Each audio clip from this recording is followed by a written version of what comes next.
This home was built by William Howie sometime between 1874 and 1907. Howie and his stepson Joseph Brooks and their families arrived in Minnehaha County in 1870. Howie filed a claim on the land that now encompasses Tuthill Park in 1874.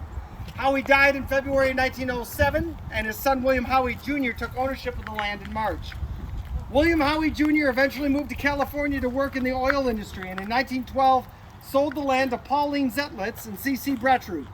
They owned the land until selling it to Arthur and Dot Tuthill in 1915. Tuthill corresponded with A.B. Clark about possible names for his new country estate. Clark, an Episcopal priest, was a missionary on the Rosebud Reservation for 40 years. Clark suggested calling the land Otonka, meaning a place with a wide sweeping view, and suggests the spirit of generosity and hospitality in the builder and owner. The Tuthill family used the house in Otonka as a summer home until the 1950s. The land was also an award-winning farm, especially known for its Jersey cattle and the milk they produced. Otonka also hosted many flower and gardening shows. For years after the creation of the park, the farmhouse was used to host different events and gatherings, including many wedding ceremonies and receptions. It suffered major damage during a tornado in 2019.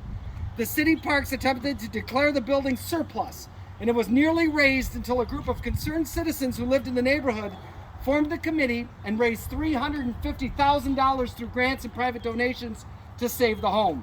It has been renovated, retaining or recreating as many historical elements as possible. The home is available for rental through the Sioux Falls Parks Department. So we actually had a staff member at the museum who was on the committee for this one, who literally said, if the city wants to tear this down, this is the hill I'm dying on right here. He wanted to see this one saved for sure. The committee were local neighbors who saw it, and they're like, you know, that can't go away.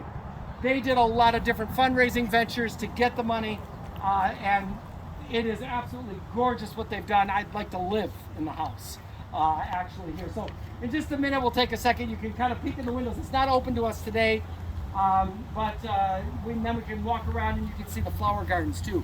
But a little about the park itself. Tuthill Park, a woodland retreat for your enjoyment, is how you used to be welcomed at the front entrance. The park was officially dedicated on August 12, 1956, a gift from Arthur W. Tuthill. The Tuthill family was well known in Sioux Falls, starting with patriarch John W., who founded the John W. Tuthill Lumber Company in the 1880s. When he retired, he could claim 32 lumber yards in 3 states under his control. His sons followed him in the business and took over in 1910. They also continued to take care of the family home, which is now the residence of the current Catholic bishop, right next to the cathedral. The land provided for the park was once the Tuthill Country Home. In all, there is 80 acres that make up the park, 40 of which were deeded to the city in September 1953, and the other 40 in March 1954.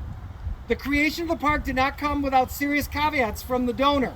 He directed that certain improvements be made to the property. Existing landscaping and trees had to be preserved, the road had to be maintained, and the land could never be used for anything other than parks and recreation.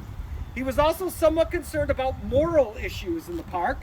Similar to the donation by Helen McKinnon of McKinnon Park, Mr. Tuthill directed that the deed would prohibit, quote, beer, wine, liquor, or any other alcoholic beverages on the premises, prohibited gambling, racing, lotteries, and games of chance thereon, and provided that no zoo, dance hall, pavilion, nightclub, or concession stand be permitted in the park. He was a real buzzkill, really. But, I guess we'll be going now. Yeah. You can smoke, yes. You can smoke, and so that's one of the things with people who want to do weddings and wedding receptions here is you cannot have alcohol at your wedding reception because they are still bound by the deed here. Didn't know alcohol in the park. So, do you want to just take a minute or so and you want to walk around the house here, and then we'll start moving again.